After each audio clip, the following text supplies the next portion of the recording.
Welcome to Politics Done Right. I am your host, Egberto Willies. This is a progressive program that will take the mystery out of politics. This is the program that will encourage you to make sure government becomes we the people. Whether you are liberal, progressive, conservative, or otherwise, you get to air your point of view. We are an independent media outlet that, unlike mainstream media beholden to corporations, we only owe allegiance to you.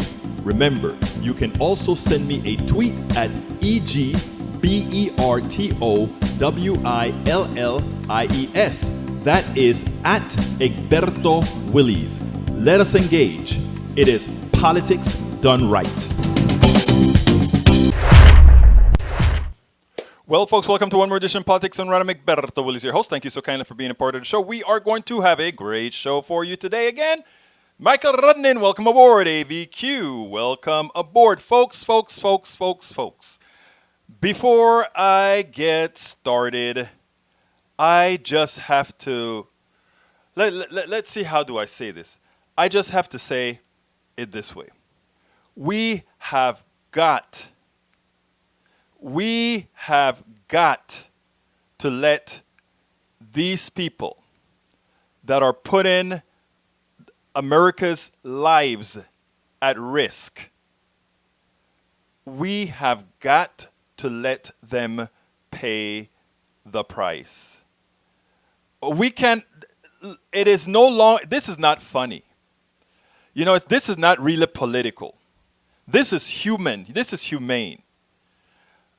Just one incident that got to me this morning, and that is we had in Georgia, you know, the different municipalities and cities, they passed laws to force people to put their stuff on. That's what they've done, to put their masks on, etc.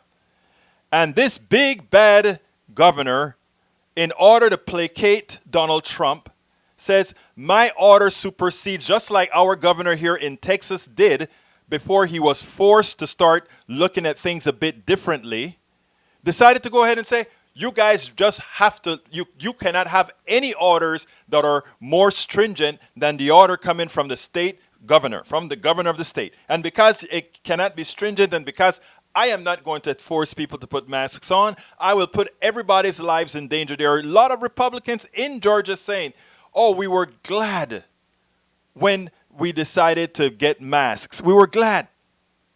Now we also have the governor of, I think it's Alabama, starting to make waves again. But anyhow, let's go ahead and get started with the show. Title of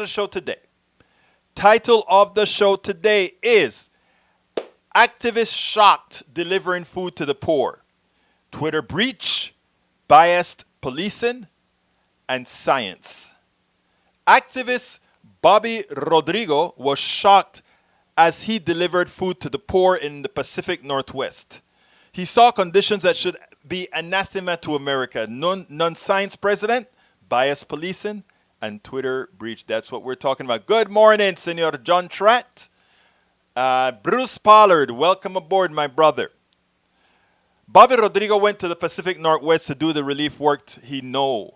Delivery of food and sustainability. I worked with Bobby a lot of times under the framework of the Coffee Party. Bobby did a lot of relief work in Puerto Rico and other places. He worked very, very hard to make things better for people. But he himself, I have a typo in here, was not prepared for what he saw in the Northwest. And the interview that we are going to play in a minute, you'll see exactly what we're talking about. Bobby, to put it mildly, was shocked. Dimitri OG, welcome aboard, welcome aboard. So Bobby was not shocked because the people needed food. Again, he's delivering over 40,000 pounds of fish out there. He was shocked because of living conditions that are completely anathema to what America is thought to be. We'll also discuss the Twitter breach. I have some ideas on the Twitter breach.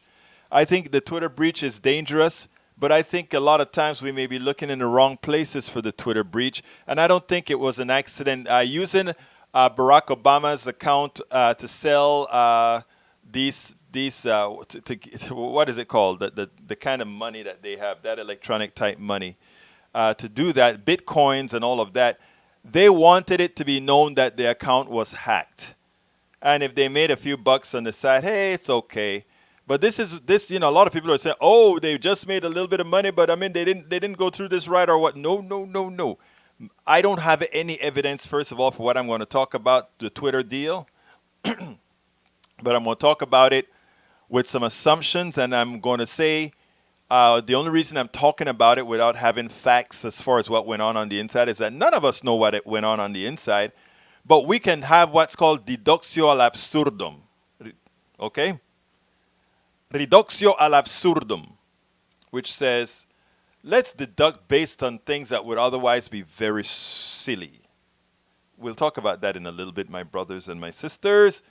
And then, of course, I have a video of a Richard Carranza, who is a chancellor of the school district in New York, that's going to say something funny about the president and his administration. But I want to go ahead. Hey, welcome aboard, Kathy Courtney, the room where it happened. The room where it happened. Let's see. Help me out. The minds may be a little bit behind. What room are we talking about, my dear Kathy Courtney? And welcome aboard, Kathy. Welcome aboard.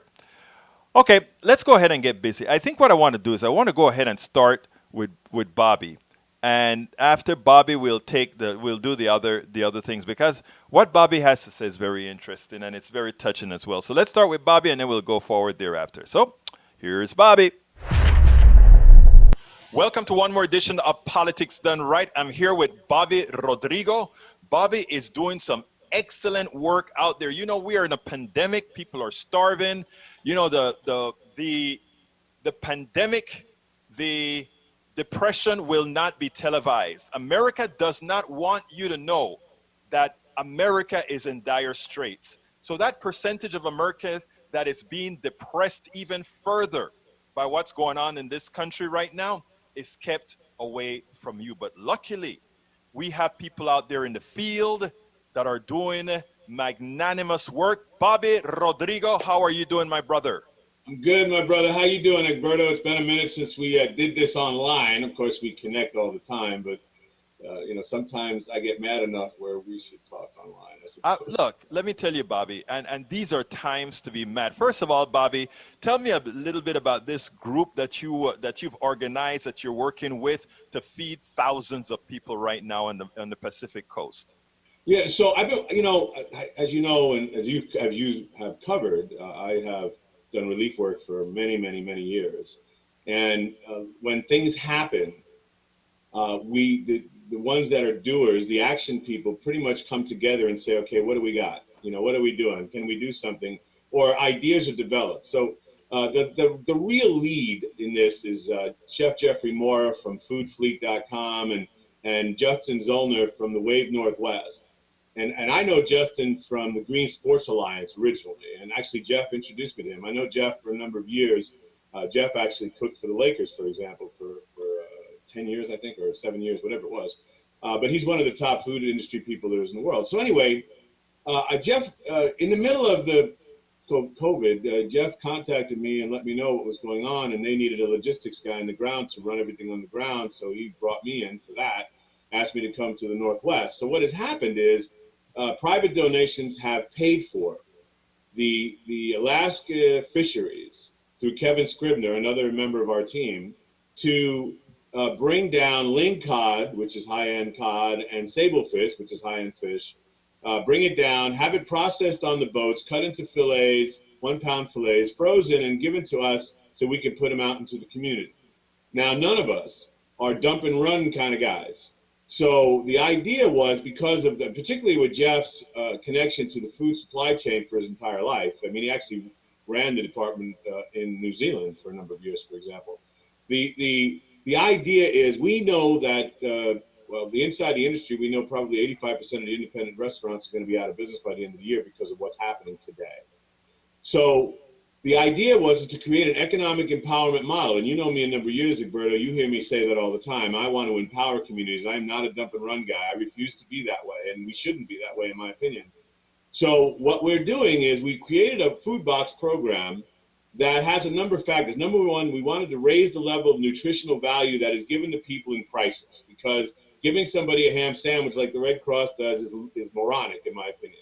The other thing we wanted to do is create a food box recipe type thing, and meals and either raw or processed, that are more ethically directed. So if we go into the Cajun community down in Louisiana, I'm not bringing them, food that they eat in Chicago, a pizza. We're creating a Cajun model, or something that gives them the kind of comfort that we need. But the most important aspect of this is to we are going to buy food from locally sourced farms, urban farms, from people of color, indigenous people who don't have access to a lot of things, from the farming aspect of it. But we want to also shrink the food supply chain down to locally sourced. So the Alaska fish, and being in the Northwest, is locally sourced. So we're going to buy. Let me stop you a second, Bobby, because I want to make sure that our audience understand what's going Absolutely. on. First of all, what's the name of this organization that's putting this together? Justin Zollner's organization is called the Wave Northwest, the wavenw.org, or anyway, the Wave Northwest. It's under the umbrella of a sustainability. He actually has a climate change organization and has been working up in the Northwest for a very long time. And I know about this fish. I know you got several 100,000 pounds of 40,000 on the ground right now. 40,000 pounds. How did that come about? So it was done by private donation. So some of the larger donation families in the country, and I can't name them yet because we'll go public with it formally when they say go ahead. I mean, they're not looking to get their backs patted, which I love too. So they went out and they bought this fish. They paid for the processing of the fish on the. And how much fish was that total again? 40,000 so far. We're going to have 300,000 pounds by the end of September, which is insane. Because each pound of fish is 4 meals. Right. So that's amazing. The amount of people, the amount of meals we'll be able to do. Plus, of course, we can't only feed fish, but the idea is, the ideas are obvious to a lot of things, but that's important, Egberto, because again, this is private. Now, mind you, I got no issues working with the government. We all pay taxes, and our tax dollars are supposed to be in large part about delivering public benefit to the community. And you've heard me talk about this many times. This was one of the reasons why I, along with 2 other marvelous gentlemen, created We Do Better, because it was all about who delivers public benefits best to the community. So the idea, we want the federal government or any state, I don't care what government, we want them to be involved, of course, because we want to use our tax dollars to what they're supposed to be used for. If we go to war, we can do it in 5 minutes. Well, when we have a crisis, we can't do it in 5 minutes. Thank you, brother. Thank you. Yeah, it's really ridiculous what we deal with in this country in a crisis. I consider what we're dealing with the COVID is a hurricane. I'm in relief mode. That's why I'm here. I understand relief. I want your community, Egberto, to tell me what you need, and I want to help you get it. I shouldn't be telling you what you need. I'm not in your community. You should tell me what you need, and then we should work to get it. It's a model that I believe works. And again, empowerment always works. So if we're able to buy food from local farms, that gives them jobs, it gives them employment. And then we want to pay people. We are paying people. We're going to pay people to make the boxes. So that's an unemployment. So we can go to a restaurant and say, okay, listen, we have X amount of fish. We want to create these food boxes here. We have this locally sourced stuff. We want you to create the boxes. So now you can have an employment model. If it's 1 day a week, who cares? If it's 5 days a week, whatever it is, they get paid to put this together. And let me see if I understand this right also. So you may take this fish to the restaurant. You may have gone and bought locally sourced produce for them to use as well in their cooking. So that restaurant that would otherwise be closed, you can actually have it open by feeding the rest of the community with donated food that you got. So what you've done is so it's a little bit different. So the idea, the opening them up is a completely separate issue per se. Them working is the issue. I understood that. I understood that. So what you're saying then, Bobby, is so that restaurant gets to, and it's not about opening up to the public. It's about providing a service to this organization that's trying to feed a whole lot of people. So, right, and we're empowering the community, and then we'll take those boxes and feed it to that community. Mm-hmm. And then we also want to sell boxes to the people who don't need the relief, but Right. love the food because it's locally sourced, organic, all those wonderful things. And then we're going to match. If you bought a box for me, I would match the box 1-to-1. We all hear about matching donations, and then take that box and go into the community. So Right. we're creating a new food supply chain cycle. A sustainable model. Thank you. Well, I don't use the word sustainable because they've hijacked it politically. So I use the word resilient Well, I because they got haven't you. hijacked no one yet. Well, I'm going to use that word sustainable. Of I'm a course, damn well, of progressive, course. man. Absolutely. And I think, of course, the way we hijack words politically is absurd. Right. I mean, we're looking at it every single day, unfortunately, and it gets in our way. I like to give your audience an example because I really find it kind of humorous. When I think of my conservative friends, and we're talking friends, we're not talking about politicians or elected people. We're just talking about people who I know, and I see that they're mad at this Goya boycott, for example. And I love it, and I have reminded them, and I'll remind everybody else, that as long as the government is not involved in the decision making of the boycott or helping one side or the other, that is to me the true free market model.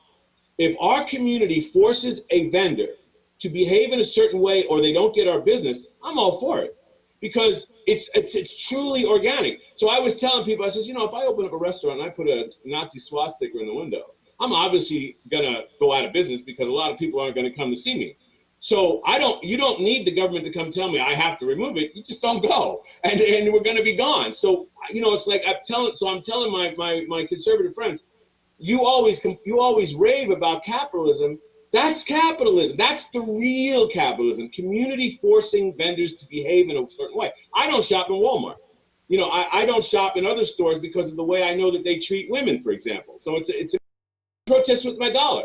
Now, I'm obviously at the minority, but so what? They don't get my money because of what I know they've done to women who I know personally who worked for them. And I'm like, you're not getting my money.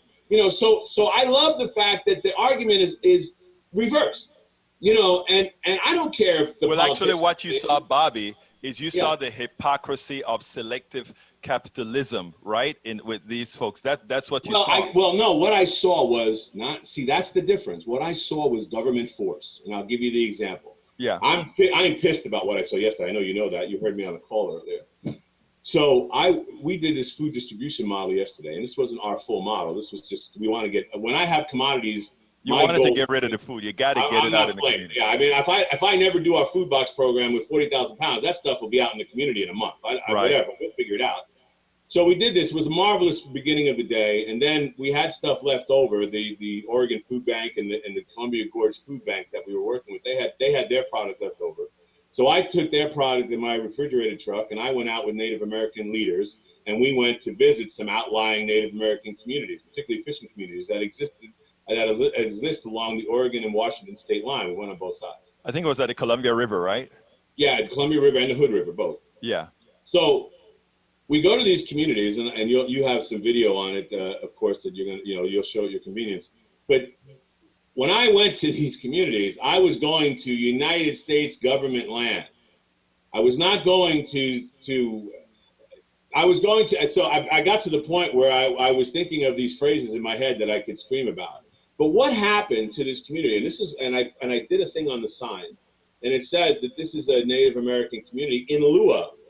And what that means is that when they built the dam, this is the government now, U.S., state, I don't care. They built the dam. They built the Dalles. Beautiful, wonderful, fantastic thing.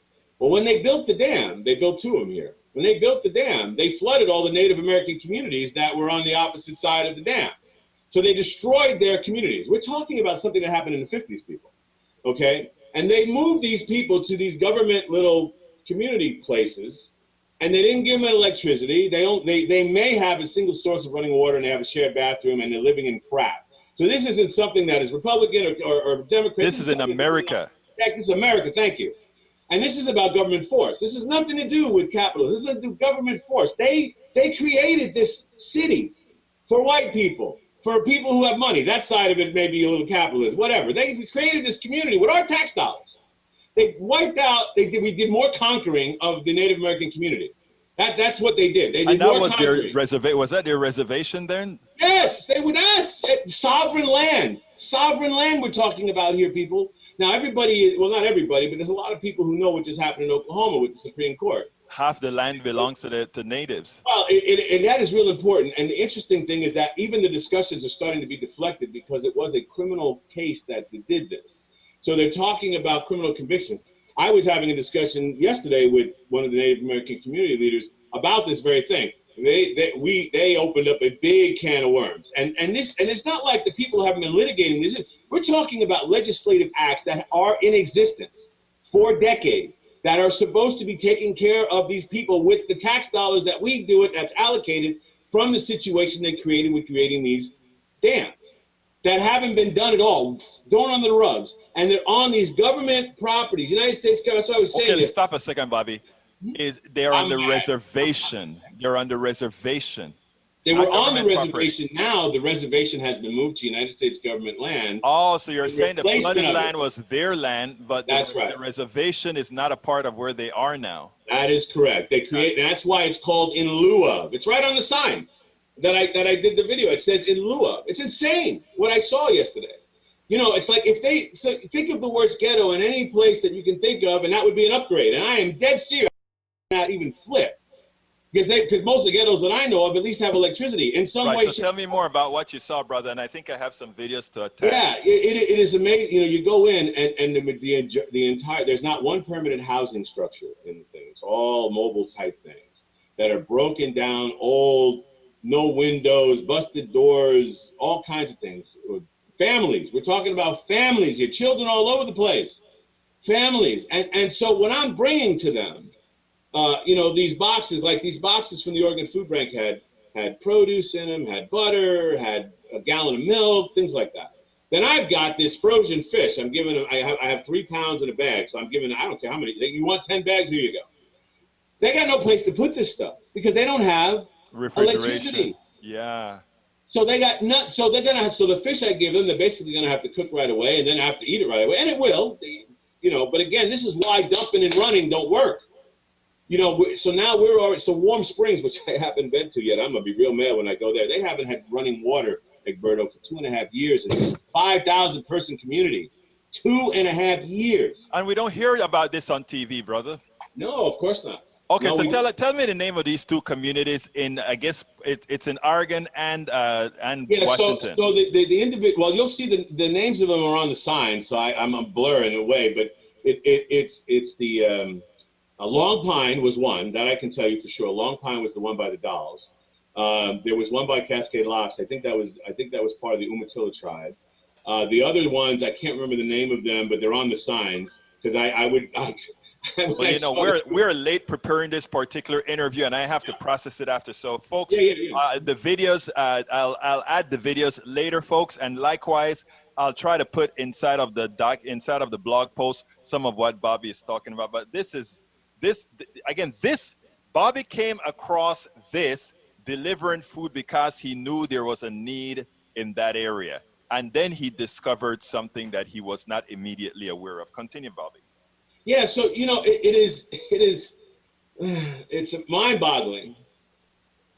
In the United States of America, in the year 2020, the things that we see. You know, I look at all this keyboard warrior stuff on Facebook. I mean, I have as much reach as anybody. Now, Bobby, let me tell you something. You and I have philosophical differences as far as where government stands and what government is supposed to do. But both of us share the exact concept of making sure people are helped and making sure people are treated right. Whichever one is successful at any given time, we all support, just like I support you 100% in the work that you're doing. The only difference that we have is that I don't believe in government force. Right. You know, I don't believe in force. And, you know, I'm a big choice guy. Like the Walk for Change, as you see behind me, it's all about trying to, you know, to amplify, to stop the government from removing freedom of choice. And we can all think of different things that we can start with any number of subjects about freedom of choice. You know, it is about choice and it is about liberty. I'm a big liberty guy, but not in, I hate parties. Hey, Bobby, what I don't want to do right now is for you and I to get into our philosophical I don't either. I want us to talk about the people that you're meeting along your path and the kind of dire straits a lot of people are in that you're seeing. Some of them, it's not it. Some of them, it goes beyond this pandemic because yes, some of these This is people are nothing. The pandemic has nothing to do with it. The right. only reference to the pandemic to this particular thing is like, for example, the last numbers I got from the Native American community along Yakima was 1 in 32 were testing positive. Now think about that, considering the other numbers I was seeing, 1 in 32. So one of the media outlets in Yakima, for example, just released their largest obituary column in history. Wow. I saw Yeah, that also right here in the Houston Chronicle, man. It's there you go. So you're having things that, but you think about this. So let's remove the pandemic from the thing. If somebody needed a medication for anything, insulin, a lot of insulin has to be, well, some of it, but it has to be at room temperature. It can't be it a high can't be in temperature. hot temperature like It can't in be in the hot middle of the temperatures, summer. right? Yeah, right. So they don't have a way of they only can keep it in the shade. Basically, they don't have a way to do that because they don't even have places that have like are completely air, like enclosed windows on it, for example. So and mind you, you have Warm Springs is a great example, and I haven't been there yet, but I've been hearing about it since I've been here. You got to go in there. So I went and got a bunch of intel last week on it, and I'm going to get ready to go there next week. It's complicated. It's big, 5,000 people, but they're spread a lot of places. But they have no running water because their infrastructure is destroyed, and the state of Washington is involved in the fix, and the state of Washington's got their head up their ass. So, the state of Oregon, I'm sorry, and so when it comes to the infrastructure fixing, we're like, let's go put wells in, like I did in Puerto Rico. We may I install remember you wells. drilled some wells, yeah. We drilled wells because the idiots at the government level and at PRESA, well, it's going to cost your community $2 million for us to do it. I'm like, are you serious? They don't have water because of a storm, and you're going to give that city a bill. Same thing here. So the state of Oregon, for example, it's a great thing about government, whatever. So the state of Oregon already allocated money to fix all of this and to the community. They allocated it. And then they took it away because of the lower in the lottery. So now they can't. So now the fight is to get it. So the Native American community have already told me that the fight is to get it out there. So publicizing this type of thing is really important, what you're doing right now, so Roberto, because I guarantee you they all love it. I'm going to make sure they all see what's happening. But that is real. I mean, it's money that was already allocated to them to fix a problem that the state created in the first place. And that money, so every time they go into the infrastructure, this is part of the construction aspect of it, every time they go into the infrastructure and the pipes, they find more problems. So that's why they haven't been able to fix this in 2.5 years. And of course, pandemic now, so we got a 6-month dead time, basically 5 months, whatever the hell it is, that's going on in that regard. They pull permits for people to do stuff. And my comment was, as soon as I got here, it's like, well, hell with the government. Let's use the government of the sovereign nation, make the decisions, and we go in there and put wells because nobody can stop us. We can permit through the sovereign nation, and at least people will have water. They don't have water. Bottom line, they don't have water. The most essential thing we need to live. They have to get it trucked in every day. Exactly. It's absurd.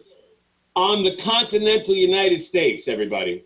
Let's be real here. This is not even an island somewhere that you got to go through the Jones Act to get. This is on the continental United States. This is ridiculous. It is ridiculous. For those who don't understand, the Jones Act was where ships, I think, go to the United States first and then go to Puerto Rico. Yeah, well, the Jones Act interferes with any ports in the United States, essentially. And right, you got to stop there first. It's sad. You got to do all the accessing, and like, for example, I transported stuff for Greenpeace to Puerto Rico from Miami because Greenpeace couldn't dock in Puerto Rico because they didn't have a United States flag. So they had to go back to the States and then come back. Makes absolutely no sense. They had a bunch of commodities for Puerto Rico, and they couldn't deliver them because of the Jones Act. So they asked me to ship them when I did the Puerto Rico relief effort. So I shipped 5 containers to Greenpeace, and they picked them up, and we got them over. Ironically speaking, I actually think that is sort of a thing where you find that the unions are guilty of, I think, supporting that as well. The interesting, yeah, of course. The union thing is interesting. This, basically, the whole thing about like the port of and I know this. I was there. No government side or politician can tell me shit about Puerto Rico. So the interesting thing about all that is that, well, the unions did this and the government did that and the police did this. Sometimes for everybody, understand.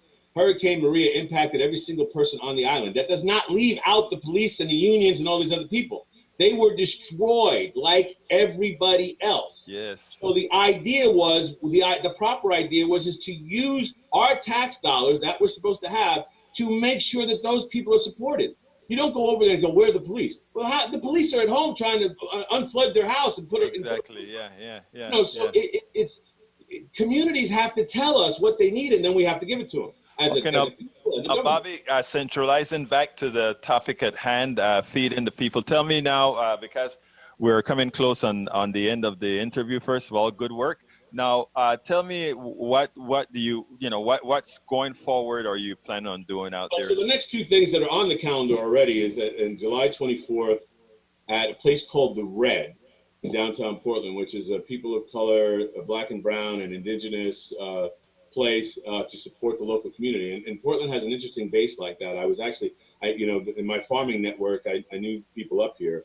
Actually, Kwabena, who you know, Kwabena and Nkrumah, who you've met, he's actually the mentor of Eddie Hill here, and we connected through the farming network. So I spent some time there the other day. So every second Monday, for example, if you're in Portland, you go to the Red, and anything that you buy, you're going to be supporting locally sourced business, indigenous people, et cetera, because it's all urban farms and they have one vendor. So we're bringing in a food truck, Korean Bo Kwan, who was yesterday. We're bringing him in. He's going to be serving. But if you're around, do it. But Friday night, we're doing something with Eco Trust. Also, we're bringing the fish, so it's going to be prepared there, so it can be given to the communities. Nothing gets sold in those type of things. We want to make sure the community sees it. Ideally, we want to be able to employ people, but until all that funding's in place, again, it's about commodities getting to people. So if you're around, in Portland, go to the Red on actually Saturday, Sunday, or Monday, 24th, 25th, 26th. And then I've got the Walk for Change virtual town hall. You did the last one on June 20th. We got a Walk for Change coming up. Walk the number 4 change.us coming up on July 25th. That'll be next one. We'll have a full Native American panel from here that are going to be talking a lot more in detail. Give you a sideline on this real quick. So one of the lady, Deborah, who ran me around, and you'll see it on the videos, who ran me around. So she was at the event at the City Hall in Cascade Locks. And what she's doing is she's going through the community and she's making sure that the census data is okay, because one of the big issues the Native American community are having is being able to register to vote, because they don't have an address at this United States government property in lieu of, for example. And yet these are the kind of people that need to vote because they got issues, as many as anybody else. So she's the one that led me to all these communities. And of course, we documented to everybody. We always document so we can show people what's going on. They know it's real. I'm not here giving you blowing smoke up everybody's patooties or whatever. This is not the Onion. So this is important. So in the next Walk for Change Town Hall, we're going to have the Native American community from here come on and explain all these wonderful and tragic situations that they're in and the work that they're doing to fix it. To give you an example.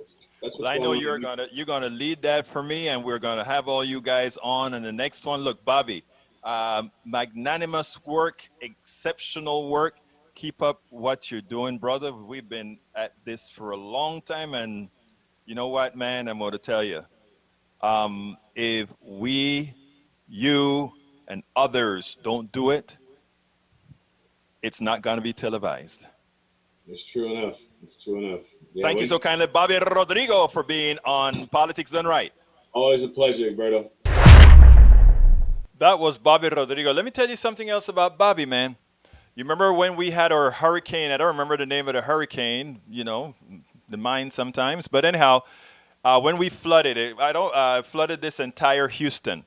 He drove down from Georgia with a big truck, a big cooker, and in areas in this town where our elected officials were concentrated mostly on those with means instead of those who needed the help the most.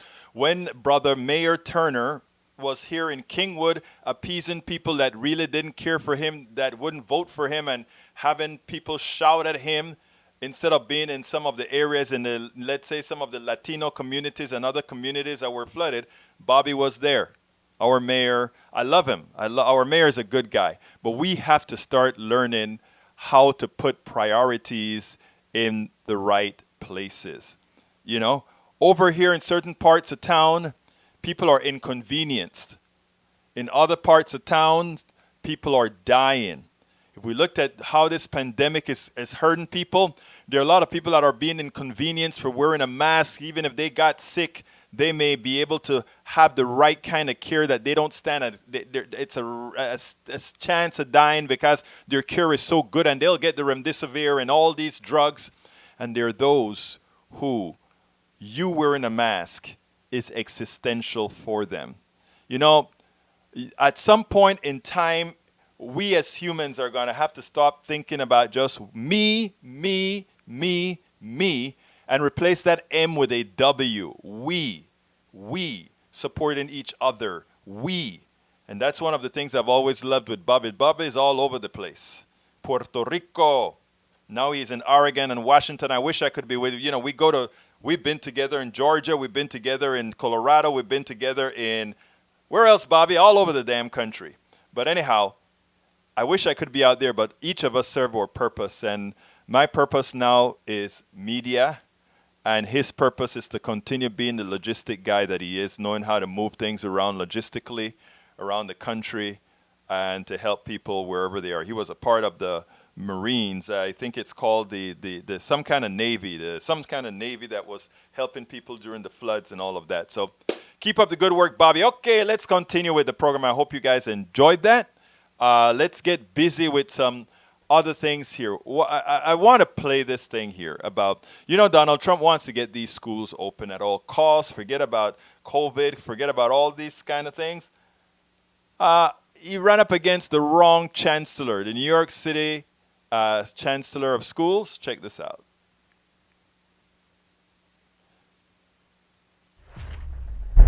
Donald Trump has been trying to get all American kids back to school, irrespective of coronavirus attacking folks or getting worse. It doesn't matter. Get them back in school. After this video, I'm going to tell you why, but this was beautiful. Richard Carranza, the New York City schools chancellor, his response to Donald Trump threatening these school districts if they don't put their kids back to school was exceptional. It ridiculed the president. Check it out, and then we'll have a little talk on the other side. Mr. Chancellor, let me give you a chance to respond, if I can, finally, to President Trump and his administration. As you know, they are pushing for full-time classroom instructions. They're even threatening to punish schools by pulling funding from schools that do not reopen in classroom learning this year. What is your response to the president and this administration? Well, Eamon, I was a social studies teacher. I wish he would have taken my government class because he doesn't have the authority to pull funding. So that's number one. But number two, the federal funding that comes to us is the majority is to serve students in poverty. We call that Title I, and students with disabilities. That's the IDEA Act. So the most vulnerable of our students, and in New York City, 80% of our students qualify in those categories. The most vulnerable of our students that have been even more traumatized through the COVID-19 crisis. Is the president really, really saying he wants to further traumatize those students and take funding away from them? Look, we are basing our decisions on when to come back on science. He's basing his decisions on science fiction. We're going to stick with science. Wow, Mr. Carranza must be a politician or a comedian. I don't know which one, but he's great at either one. Number one, he made the president seem incompetent and not very knowledgeable by saying, oh, he should have taken my social studies class because you know what?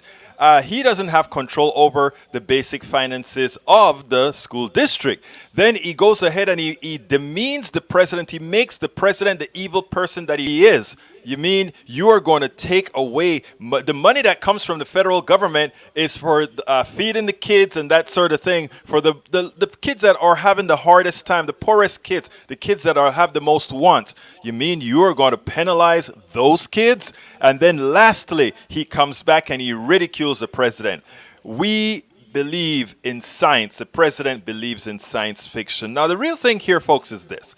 What the president is trying to do is he needs the schools to be open because the schools being open is one of the largest daycare centers in the world, right? Because as the kids go to school, the parents go to work. And if the parents don't go to work, the unemployment numbers look horrendous. If the unemployment numbers look horrendous, it really hurts his chances of re-election. But what he doesn't tell you is if he had just done the right thing, shut the darn country down for 2 months earlier on, we would have been in a super hyperbolic economic recovery, because what would have happened is we would have snuffed this thing out before it started. It's the president's incompetence that have the situation where it is today, and this is what we have to start imparting, letting all the people that we're surrounding with our entire sphere of influence, we have to let people know this is what's really happening, not the garbage you're hearing from the president, and not the tepidity with which a lot of the mainstream media is talking about it. This president has a lot of debts on his hands, and he also is the person responsible for the destruction of the American economy. And this other one, what I want to talk about is, when we talk about, again, we have to penalize these guys. Check this out. And sadly, it's been another grim day on the records and report front. Florida announced more than 10,000 new cases today, bringing the state's total to over 300,000 for the first time. California's number of total hospitalizations topped 8,000 for the first time today. 8,000 hospitalizations today. 3 states, Missouri, Montana, Oklahoma, they all broke their single-day new case records. On top of that, the governor of Oklahoma, Kevin Stitt, seen here next to Senator Jim Inhofe at that Tulsa rally last month with President Trump, he announced he's tested positive for the virus. In Alabama, Governor Kay Ivey issued a statewide mask order on the same day her state reported a record 47 new deaths. I still believe this is going to be a difficult order to enforce. And I always prefer personal responsibility over a government mandate. And yet I also know with all my heart that the numbers and the data over the past few weeks are definitely trending in the wrong direction. Now, Republican politicians tend to use personal responsibility as a crop, right? In other words, they use it when they think it's okay for some particular purpose for them. It makes absolutely no sense. Now, I don't know what it's going to take, right? But I can tell you what we can do as individuals. What we can do as individuals is to make sure that everybody we know go vote, because there are more smart people in this country than people that are easily gullible. Okay? And I don't hate the gullible people. I still love my gullible brothers and sisters. But I cannot err on the side of having everybody die. In other words, and I'm not look, pandemics can go into overdrive. They can get exponential like we see on the charts. And the reason they have is the way infection spread. I don't have time. We don't have time to completely sit back and try to convince others diligently why we are right, which we absolutely categorically are right. Masks need to be worn to reduce the spread. That's number one. And number two, we cannot just have people go happy-go-lucky, some wear masks and others don't. This is something where society has to go together and say, if you are going to be a part of society, you will be a part of society and you abide by it. Otherwise, go off to an island. What we should do as a country is have a state that is set aside for those who want to live a laissez-faire life where they have don't tread on me type freedoms. Go create a state for those people. For those of us who want to remember what socialize in a social construct in a society means, let's then do what we have to do to protect each other. We don't all have to agree what is so, but most of us, based on science, know what it is. That you see America in dire straits, that you see your passport means nothing in all but 2 countries in the world, because we are so infected as a country that no other country is going to let us in. You know, there was a time when Donald Trump was he didn't want people to come into the border. These people, and he used to accuse them of having leprosy and all these diseases. All of it was false, of course, but he didn't want to let people in or whatever. Now it is funny because now we can't get into anywhere. Even if we wanted to travel, we had to go somewhere and quarantine first before they'll even think about letting us into their country. And justifiably so. They see us with an incompetent neophyte as a president, and enough senators that are there as his sycophants to continue working with him, then what are the other countries to do? They're doing exactly the responsible thing that they need to do to protect their citizens. They must protect their citizens from Donald Trump's disease.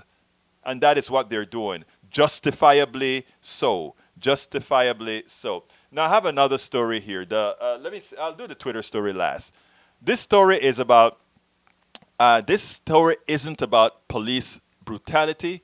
This story is more about not vigilantism. This story is about people getting pissed and thinking they have the right. Now, here's a story at a hotel. The black receptionist or the person in the front desk, apparently this white couple called them and say, hey, there's a problem with our hot water, whatever, and they're cussing obscenities on the phone. The clerk hangs up the phone. How dare you hang up the phone? So these two, what I can only call animals, come downstairs and look at what they've done. And let me get this into a bigger screen because I want you to see. Look at what these, we have to, I guess, let me see if I can get it. I can't get it any bigger. But let me go ahead and redo the screen here because you've got to see what these people have done. And for those that are listening on podcasts, what I'm going to do is I'll go ahead and narrate it as I go. Anyway, like I said, this woman, she called, or they called the front desk, hey, cussing, lot of obscenities, and our hot water is not working. This is a 59-year-old woman. And watch the screen, because what we're seeing is the lady goes to assist somebody who is getting some ice to help her out, and these two animals come down to the place. They see her, and they give her one punch in the face. The man kicks her in the gut and throws her to the ground. Then comes the assistance of two good people who move them along and pick them up. But that's not the only part of the story that I wanted to make clear. That was a violent assault for anybody who just saw it on the screen. That was a violent assault on the screen. What is sad about it is that when an assault of this nature occurs, you would expect the cops by all means to go get that person and lock them up. It took 17 days. 17 days for an arrest warrant. And the story is going to be, it's a Daily Kos story. I'd seen it somewhere else before, but Daily Kos is where I'm going to be tagging it from. But thereafter, they finally arrested the people. But that, when people talk about bias policing in this country, these are the things that we're talking about. I'm going to show the video once more for the people that are just coming in. Again, the woman, let me stop it first. What happens, the setup? The woman calls the front desk. There's a black woman at the front desk answering the phone. They're cussing her out with obscenities about the state of the hot water in their room. You know, you go to these hotels. If you are not in a high-end hotel, and even sometimes if you're at a high-end hotel, you know, a lot of people showering at the same time you run out of hot water. I mean, it's not like they're doing on instant, heating or anything like that. So she says, I hung the phone up on them because they're cussing at me. I'm not going to take that. She hung the phone up on the clients. They come downstairs mad as hell. They find her helping another customer. They walk in. They come into the view. They walk in, and the guy goes around the customer and punches the woman in the face, kicks her in the groin, and throws her on the ground and starts beating her. This is on video. The police saw this, and they did not arrest for 17 days. 17 days. I have never seen, I've seen vicious behavior before, but in this context, it is just riveting. Why did somebody get away with that? Why would somebody get away with that? Anyhow, so that's the last subject of the day, Twitter. Before I go to the screen, it's going to be really quick. The story on The Verge is, of course, you know that Twitter got hacked. Well, I can't say Twitter got hacked. Anybody who's constantly saying Twitter got hacked really doesn't know what they're talking about. We don't know if it's the back end or the front end. Now, supposedly, these hackers put on the show on the back end a screenshot of the screen that people who work for Twitter have access to that allows them to get into people's accounts. Of course, if you work for Twitter and you're in a particular department, you have full access to everybody's account. That's just how it is. I mean, at the bank, the teller, there are certain people at the bank with a particular level of operation. They have all your they have access to the computer and all the information possible.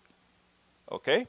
So they can read any information about you. So which is the reason why you must have very trusted people there. But even if you have the most trusted people, the security is not 100%. So when people always talk about security in this country and they want all, for me, security is a joke, right? For me, I assume that my life is an open book. Okay? My life is an open book.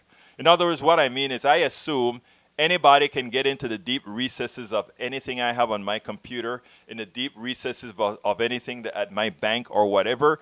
So in my case, the best thing that you do is you try to live the life, you try to live a good life. You know, if you do a little X, Y, and Z, you make sure that nothing that you're going to do, if somehow it comes to light, that you're like ashamed of or whatever, right? So, whatever you do, you have to be compartmentalized in the way you do things or whatever, because there's no real secret. I mean, there's no secret you can really hold if you really.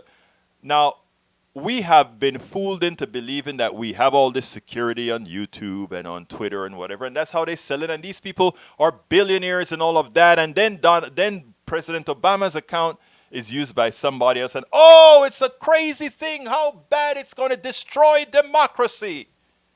The only reason it can destroy democracy is we have allowed these people to preach that somehow these platforms mean more than they do. I use these platforms to communicate, and when you see me, you can verify that what I am saying is true.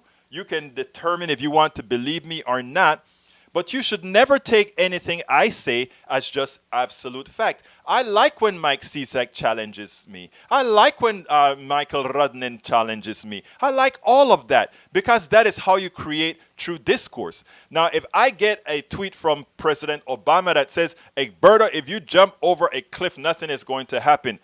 I'm not going to do that blindly. I'm going to try to verify if I jump over a cliff if things are going to be really that way. That's what I will do. So, what I think the Twitter fiasco, I don't think we should take it as something that is so bad. If we take it as something as so bad, we make it have more influence on our life than it should. We should we should use Twitter as an information source, Facebook and all these things, but internally on our own, be able to find sources of good fact-based information best we can, and by doing the necessary research, these little nitpicking security breaches mean much less. But there are going to be security breaches, and there are more going to come. I am not surprised that this isn't done, and we won't see a lot more of this, just to make people believe we're walking on quicksand and we're so nervous about what's going to happen and we can't believe anything. We should not go there. Twitter, your phone, somebody calls you on the phone, is no different than Twitter and personalize some voice. So let's take this in a context and not overblow it the way it's supposed to be. These guys who own Twitter and Facebook should not be billionaires. They just created glorified websites, things that many of us have been building a long time, but they found a way the capital system found a way to snow you into believing it is more than it is. Let's just remember that. Okay, let me go real quickly. Egberto from Michael Rodnin. Egberto, please read this. Studies show violence against healthcare employees is more common than most people realize, and advocacy groups say it's time for policy makers to act on this growing but underreported problem. While 75% of nearly 25,000 workplace assaults occur annually in healthcare settings, only 30% of nurses and 26% of emergency departments physicians have reported incidents of violence. Those unfamiliar with daily events in healthcare institutions may be shocked to learn that the violent altercations are so common that most employees in field consider them to be simply part of the job. Michael, you're not the first person that's telling me that. You're so right, because I have friends that work in industry in every particular form that is. Okay, let's see what else I have here from Norman. Norman says, facts don't need your agreement that they are facts. Peaceful demonstration is not against the law. You're absolutely right, Edmano. CSAC don't, let's see, that's an answer to CSAC. Let me see if there's any. 9 days until economic catastrophe. Bob Mama, you want to kind of tell us what you mean by that? Is there something that I am not in the loop with? Usually I try to be in the loop as much as I can. Let's see, what else can I read here? John Trott said, it is time for the Republican leadership to take that long walk to the White House and tell Trump to be a Nixon. Never going to happen.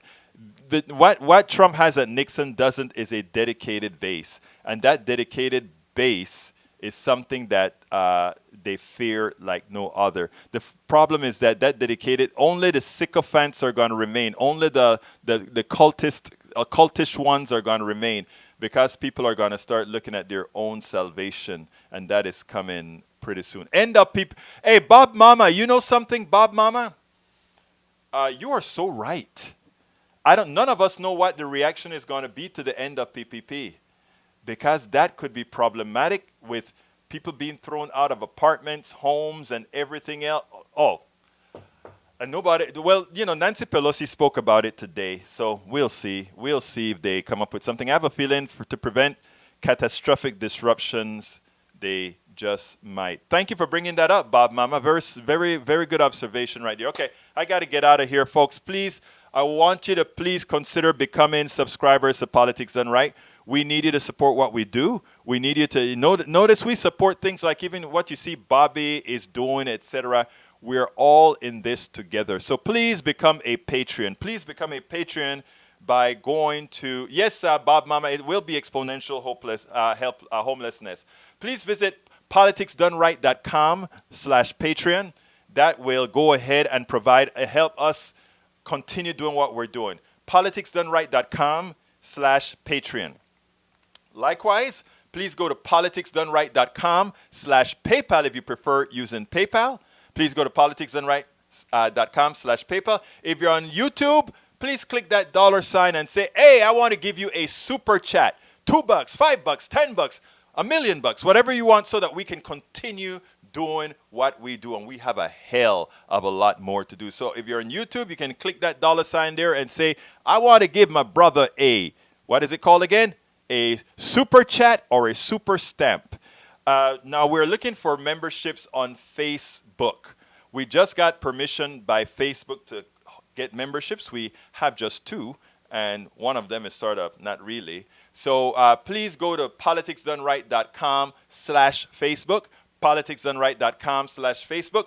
You have to get a lot of people on to create that avalanche. So please, if you will, go ahead and sign up for a month or so at Facebook. That is politicsdoneright.com/Facebook. And of course, our store. Visit our store. Get our stags, man. Get our stags at politicsdoneright.com/store. politicsdoneright.com/store. And if you want to support our equipment fund, of course, there is politicsdoneright.com/GoFundMe. Folks, I know you have the choice of listening to all these different folks that are trying to get your attention. I can tell you that trying to get your attention has a reason. And it won't stop after the election, because after the election, it will just have begun. Catch you tomorrow, Senor Rodnin. It would have just have started. Because we didn't necessarily get the candidate we want. We got an acceptable candidate that we will have to work with to get the real types of policies that will support us all, whether Republican, Democrat, or otherwise. So we have a lot of work to do. We have a lot of informing to do among each other. We have a lot of educating to do among each other. And that I promise you to do. I forgot to show you at our store at politicsandright.com/store. You can get our book. As I See It, Class Warfare, the Only Resort to Right-Wing Doom, and Lose Weight and Be Fit Now. Those are my 2 current books that I have hard copies of and e-copies that you can also read at our website for those of you who are patrons. Those of you who are patrons can go ahead and read that. Look, again, thank you for being with me. Thank you for being with Politics Done Right. Don't forget, tonight I'll have it on my page. El Señor Greg Palace will be with Democracy Now! And Noam Chomsky and what's her name from Democracy Now! You know, well, what's wrong with me today? Anyhow, so it will be posted at my website. It's already posted there. I'll repost it again. So check us out. I think it starts at, if I remember correctly, 6. I'll let you know, but it's going to be at the website. My name is Egberto Willies. This is Politics Done Right. And you know how I close this baby out. I am what? Out!